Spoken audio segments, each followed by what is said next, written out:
Welcome, curious minds.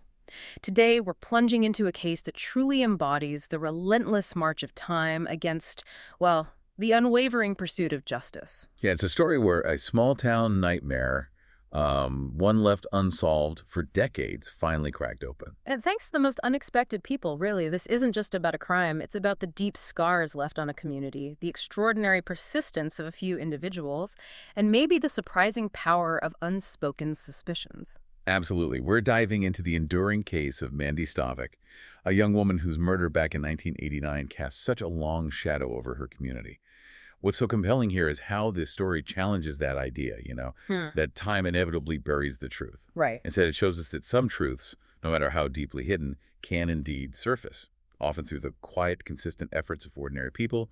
We'll trace the initial tragedy, the frustrating cold trail, and the surprising, almost accidental turns that finally led to a resolution. Okay, so let's unpack this. Picture Acme, Washington, back in 1989. This was a place where apparently doors stayed unlocked, where everyone knew everyone and that sense of safety was just inherent. But that idyllic backdrop was shattered when Mandy Stavik, a promising 18-year-old college freshman, disappeared. And she sounds like she was really something. Totally. Her basketball coach, Jim Freeman, remembered her with a smile that reached right at your soul with eyes that say, "I love life." She was number 13 on the court, a cheerleader, top student, even aspiring to be an airline pilot. Wow. Her mother, Mary, put it perfectly, saying Mandy wanted to be the best at everything she did, and she was. Her sister, Molly Brighton, called her larger than life, all that vibrant promise. She's just gone. So tragic. The day after Thanksgiving, November 24th, 1989, Mandy went for a jog with her German shepherd, Kyra. The dog returned, but Mandy didn't. Oh, no. Her mother's panic quickly spiraled into this massive 3-day search, led by Detective Ron Peterson. Okay. It was Peterson who ultimately found her body floating in the South Fork of the Nooksack River, wearing only her running shoes and socks. Oh, no. He later shared that as he lifted her out, feeling a profound shock as a father himself, he told her, "I got you, Pearson." The community was utterly in shock, feeling an assault on all of us, a palpable loss of innocence. You've painted such a vivid picture of the community's shock, and rightly so. But for the investigators on the ground, what were the immediate practical hurdles they faced in those crucial first days? I mean, with such a deeply emotional case. Yeah, good question. Beyond the sheer horror of it, there was that urgent question. Would a killer strike again? Then that really ratchets up the pressure. For sure. Detective Kevin Bowie, who was just a rookie deputy then but later became lead investigator, he meticulously pieced together Mandy's last known route. Right. His belief, which kind of formed over years, was that she was abducted quickly, probably by someone with a weapon, maybe a gun and a vehicle. It was too fast for her to escape on foot. Okay. The assailant allegedly kicked her dog into a ditch, sexually assaulted her, and then after she clearly fought back, there were scratches on her arms and legs from blackberry bushes. Ah, evidence of a struggle. Exactly. He hit her in the head, knocked her unconscious before placing her in the river to drown. Now, here's a crucial piece of foresight. Detective Ron Peterson, who was newly trained by the FBI in DNA recovery. Oh, lucky timing. Very. He insisted Mandy's body be removed from the water with extreme care to preserve evidence, and his training paid off hugely. The autopsy confirmed male DNA, specifically semen, indicating a sexual attack. So they had DNA right from the start. They did. But despite this key evidence, tips poured in, only to lead to dead ends. A local drifter, David Succi, and Mandy's boyfriend, Rick Zender, were quickly ruled out by DNA. Okay. Over 30 local men volunteered DNA samples, but none matched. And that's how, for 25 years, the case just went cold. A dark cloud hanging heavy over Acme. 25 years. Just imagine the weight of that. Mandy's mother admitted she didn't have any hope the case would ever be solved. You can understand why. Detective Kevin Bowie, who became the lead investigator, he certainly never gave up, meticulously scouring files. But the real breakthrough, the kind that changes everything, it came from a place no one expected, miles away from police headquarters or dusty case files. Okay. And here's where it gets really interesting. June 2013. Heather Backstrom and Marilee Anderson, both Mount Baker High graduates, they find themselves chatting at a water park watching their kids splash around. Just a normal day. Totally normal, completely out of the blue. Another mother brings up Mandy Stavik's name. And in that moment, something just clicks for both Heather and Marilee, who barely knew each other. Wow. Heather recalls turning to Marilee and saying, "Well, I'm sure I know who killed her." Just like that. Just like that. Right. And Marilee almost simultaneously turned back and said, Oh, I do too. They both named the same man, Tim Bass. Whoa. After all that time, Yeah. this really gets to the core of how cold cases can simmer beneath the surface of a community for so long. It's not just about shared experience, but that silent social contract in small towns, Yeah, the pressure. The immense pressure to conform, avoid making accusations, even when your gut feeling is screaming otherwise. What made these women finally speak up after all those years? It's a great question. In a small town, accusing someone without absolute certainty was, as they put it, a little scary. Both women had never discussed their concerns with anyone in the community, not a friend, not family, because of the weight of that. But together, away from home, in that neutral, unexpected space of a water park, they found the collective courage to voice their long-held, deeply unsettling suspicions. And their stories. They explain a lot. Yeah, when you hear their stories, you understand why those suspicions festered. Heather's disturbing encounter was in the summer of 1989, just months before Mandy's murder. Okay, so close in time. Right. She was 15, and Bass, then in his 20s, sat next to her in a friend's truck after a softball game. He talked about her beautiful eyes and in this really creepy way rubbed a pen along her knees while she wore cut-off sweatpants. She remembers being very nervous. Creepy is right. Then Marilee's story, even more chilling. This was July 1991. Bass knocked on her door, claiming his phone was disconnected after hunting. When she handed him the phone, she heard that telltale beep, beep, beep, we're sorry. The disconnected tone. So he lied to get in. Seems like it. He then just walked through her kitchen to her bedroom, saying he used to drive by our house and that he had always been in love with me and wanted to make love to me right then and there. Oh my God. She was terrified, threatened to call the police, and he eventually left. The critical missing link that emerged. Tim Bass lived less than 2 miles from Mandy's house, right near her running route. And police hadn't considered him? Police hadn't looked at the Bass household earlier because the family was apparently well-liked in the community, a factor that tragically kept them overlooked for decades. Wow. So suddenly, police had a name. Tim Bass, a man who'd been living this quiet life nearby, married, 3 kids, driving a delivery truck for a bakery, no criminal record. Seeming the average guy. Pretty much. But the next hurdle was getting his DNA. When police paid Bass a visit and asked about Mandy, he feigned ignorance at first. Said, Mandy.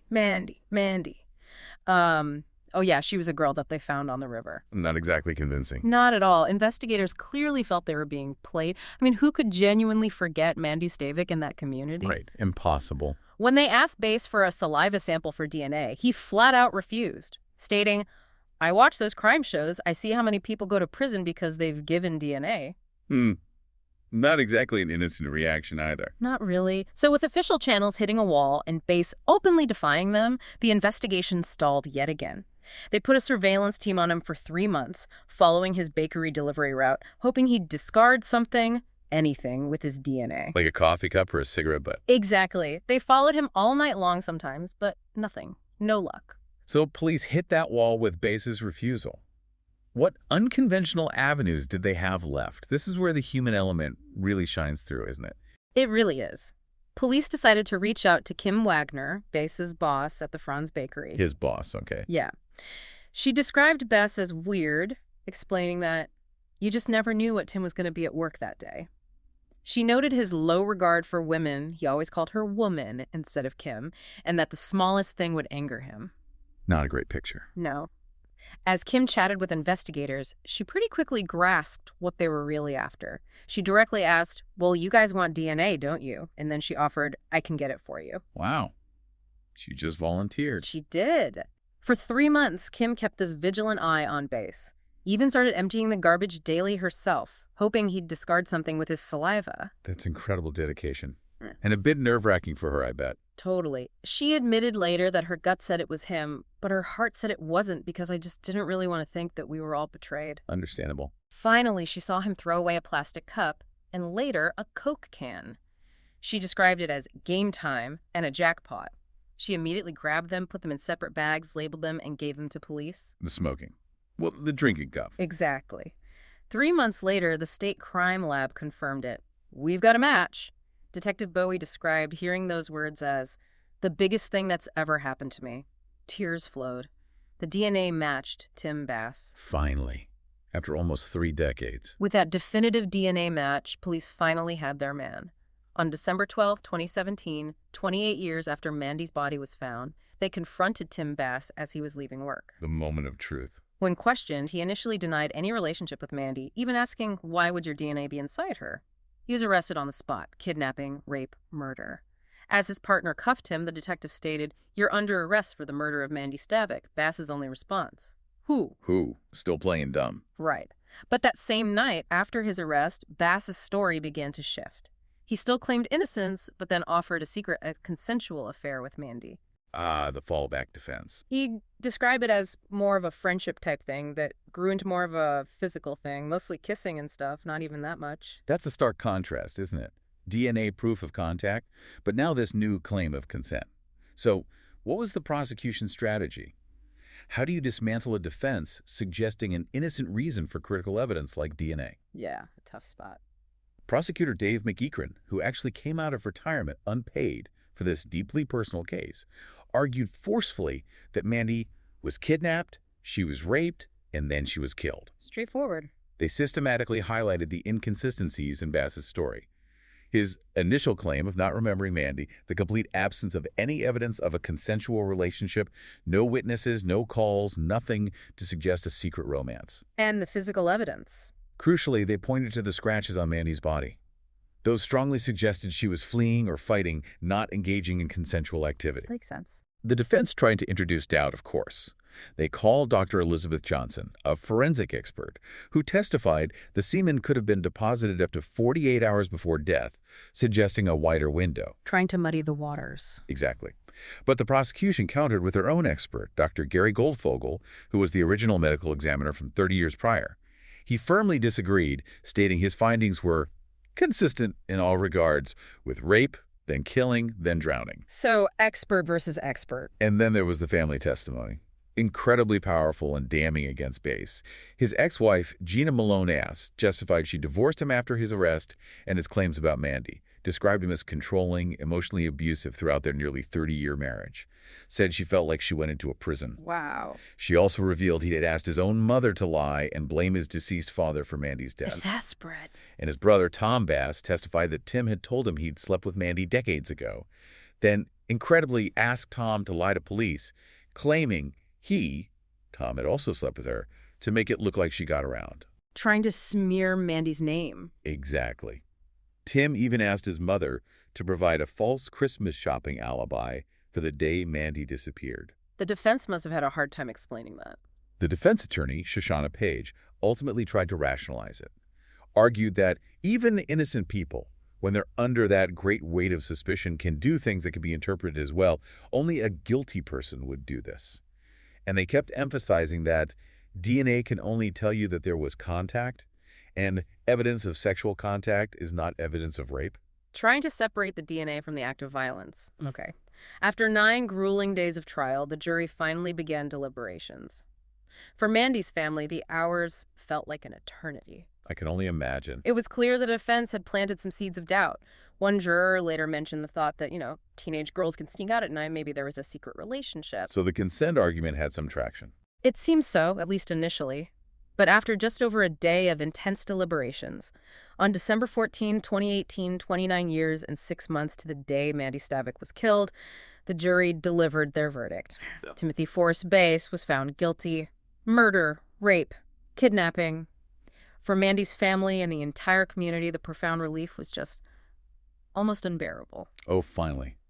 That brings us to the profound impact of finally achieving justice, even decades later. What's truly fascinating here is that ripple effect, right? Not just for the family, but the whole community. Well, that's silly. Bass was sentenced to the maximum allowed under the law at the time, nearly 27 years in prison.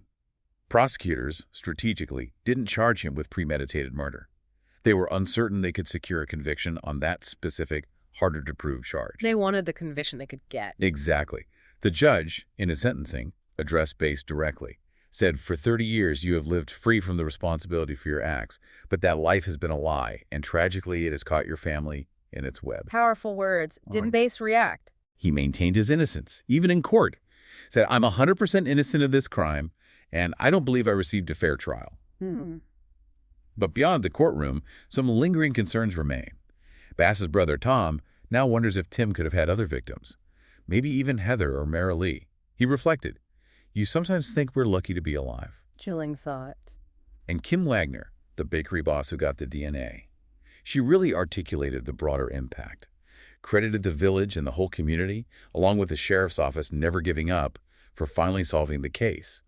She believes the community can now feel safe and be whole again. A sense of closure, finally. And for Mandy's mother, Mary, who once thought she'd never see justice, Bass's sentence finally gave her some solace. She said, "Definitely closure. I feel after all they've got the guy that did it." What an incredible deep dive into the enduring case of Mandy Stavik.